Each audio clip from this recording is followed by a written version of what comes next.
Dando prosseguimento à carta de Paulo aos Romanos, vamos falar hoje do capítulo 11. Esse texto foi adaptado de Biblioteca Bíblica, blogspot.com, de 2015. Romanos 11 é um capítulo que enfoca o relacionamento entre os judeus e os gentios no plano de salvação de Deus. Nesse capítulo, o apóstolo Paulo explica que Deus não rejeitou o seu povo escolhido, os judeus, mas incluiu os gentios em seu plano de salvação.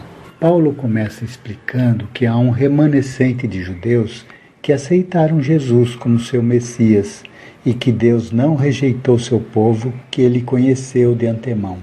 Ele explica que os judeus tropeçaram na pedra de tropeço de Cristo, mas que seu tropeço não os levou a cair além da recuperação.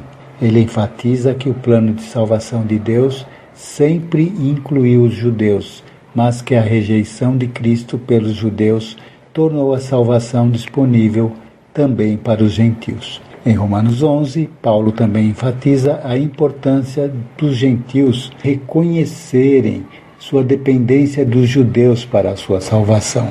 Ele explica que os gentios foram enxertados na oliveira do povo de Deus, que é o povo judeu, e que não devem se gabar dos ramos. Ele lembra aos gentios que eles só são salvos pela raiz da oliveira, que é o povo judeu, e que não devem se esquecer desse fato. Finalmente, Paulo conclui Romanos 11, enfatizando a sabedoria e o conhecimento de Deus em seu plano de salvação.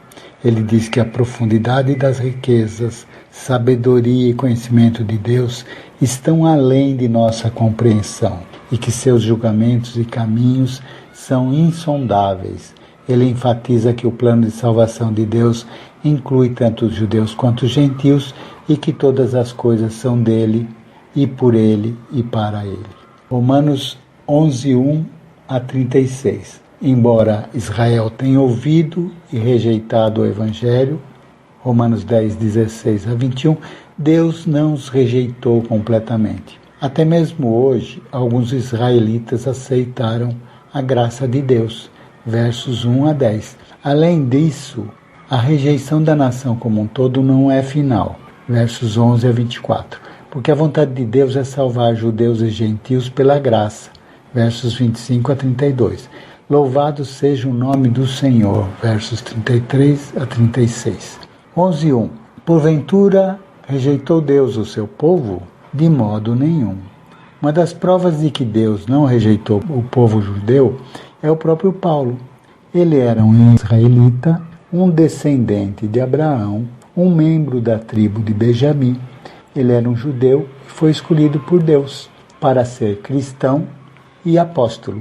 Deus não rejeitou o seu povo que antes conheceu. Neste verso, a expressão "o seu povo" é uma referência à nação de Israel, e não só aos eleitos pertencentes a essa nação.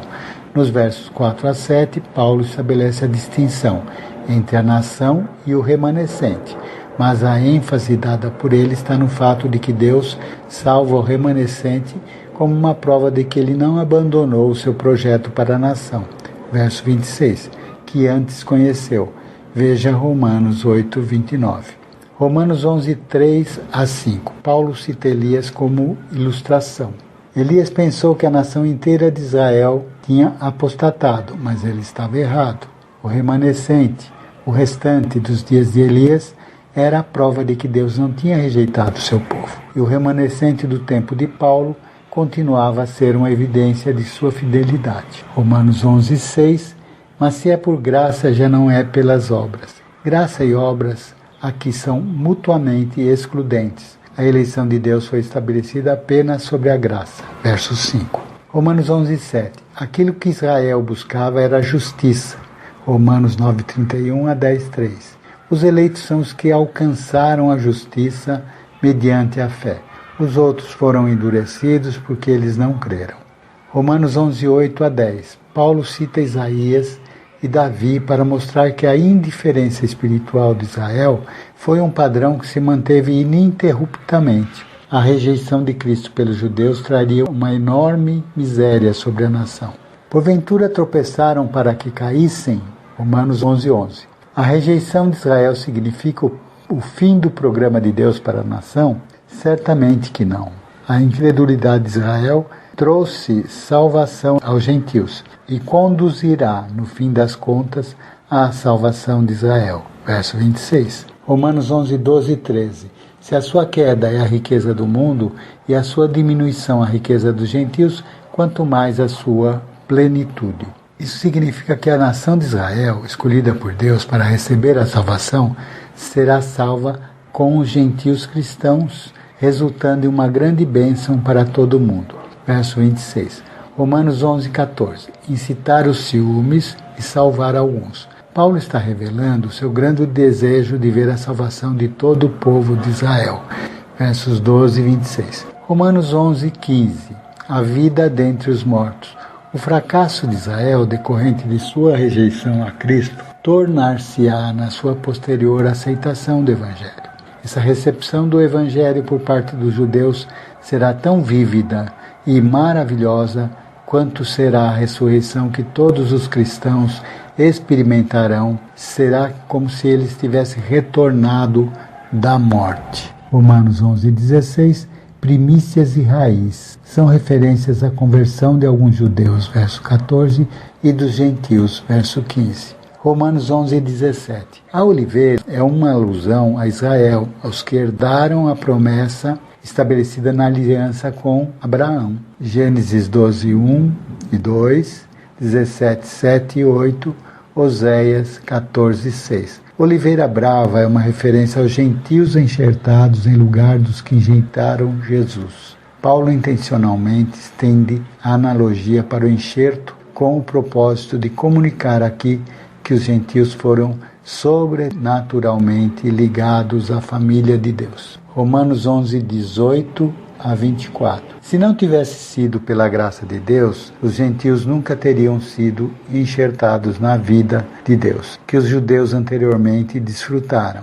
A nova vida que os permite produzir frutos cresce da mesma raiz em que o antigo Israel foi cultivado. Os cristãos do Novo Testamento não devem presumir que são melhores que os judeus, porque eles haviam sido cortados por causa da sua incredulidade.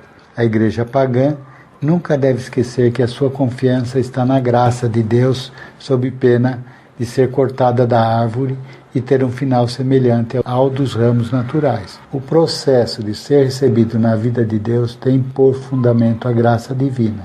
Nós nunca devemos ter o afã de sermos senhores da graça de Deus, impedindo que aqueles que foram cortados cheguem à figueira, porque é muito mais fácil repor os ramos naturais do que enxertar os ramos em seu lugar. Nós devemos, portanto, depender totalmente da graça de Deus para a nossa salvação, como fazem os remanescentes de Israel. Romanos 11, 18. Os gentios, os quais foram enxertados a partir da aliança de Deus com Abraão, passaram a receber a bênção de Deus, o que não deveria ser motivo para eles se gloriarem. Os gentios não deveriam menosprezar os judeus, os ramos da videira de Deus. Romanos 11, 19. Dirás, pois, os ramos foram quebrados para que eu fosse enxertado? A razão dos israelitas terem sido quebrados, no verso 17, terem sofrido rejeição, verso 15, e terem sofrido uma queda, verso 12, gerou a possibilidade dos gentios serem enxertados na figueira. Romanos 11, 20, está bem. Paulo concorda que Israel estava quebrado, verso 19, que foi por causa da incredulidade deles que os gentios estavam em pé pela fé. Mas ele diz que os gentios não deveriam ser arrogantes, deviam temer. Estar de pé diante de Deus é um ato que só é possível mediante a fé. Sentimentos de superioridade não têm vez. Romanos 11, 21, Paulo estava advertindo os gentios para que eles não fossem arrogantes, verso 20, que se lembrassem que eles dependiam de Deus e eram responsáveis diante dele da mesma maneira que os judeus o eram. Romanos 11, 22 e 23, se permanecerem na bondade de Deus, eles não serão cortados. E se os judeus se voltarem a Deus pela fé, eles poderão ser enxertados novamente na árvore. Essa não é uma referência à salvação individual, mas ao plano de Deus para judeus e gentios. Romanos 11:24 é muito mais natural esperar que Israel, o ramo original, seja enxertado na árvore do que esperar que os gentios sejam incluídos. Romanos 11:25. Se os cristãos não entenderem este segredo, eles correm o risco de serem presunçosos em si mesmos, o que significa se tornarem arrogantes, verso 20, e ostentadores, verso 18. O mistério é que Israel foi temporariamente e parcialmente endurecido, mas Deus não os rejeitou totalmente. Romanos 11:26. E assim todo Israel será salvo. Não quer dizer que todos os indivíduos da nação se voltarão para Deus. Significa que a nação será salva como um todo, mas nem todos os indivíduos da nação o serão. Lembrando mais uma vez que a salvação é individual. Romanos 11:27. E esta será a minha aliança com eles, quando eu tirar os seus pecados. Paulo continua a citar o texto de Isaías 59:21. Entretanto, faz também a citação da promessa de Jeremias 31:33, que indica que Deus manterá a sua aliança com Israel. Romanos 11:28 e 29. Os judeus são os inimigos porque eles rejeitam o Evangelho. Por causa dos pais, é uma alusão às promessas que Deus fez aos patriarcas, porque os dons e a vocação de Deus são sem arrependimento. Ou seja, Deus não muda o seu proceder, a sua mente. Ele fez promessas aos patriarcas, verso 28, e as cumprirá. Romanos 11:30 a 32, os desobedientes de Israel não têm o poder de mudar o fato de que Deus ainda pode ter misericórdia deles, como fez com os gentios que eram desobedientes. Romanos 11:33, ó profundidade das riquezas, tanto da sabedoria como do conhecimento de Deus, quão insondáveis são seus juízos e quão inescrutáveis são seus caminhos. A maneira como Deus lida com judeus e gentios é uma demonstração da grande sabedoria divina.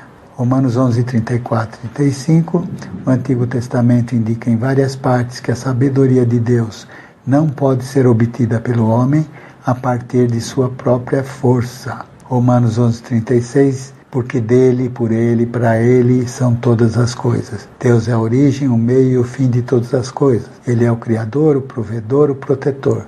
Ele leva tudo a bom termo. Sendo assim, ele deve ser louvado e eternamente glorificado. Amém?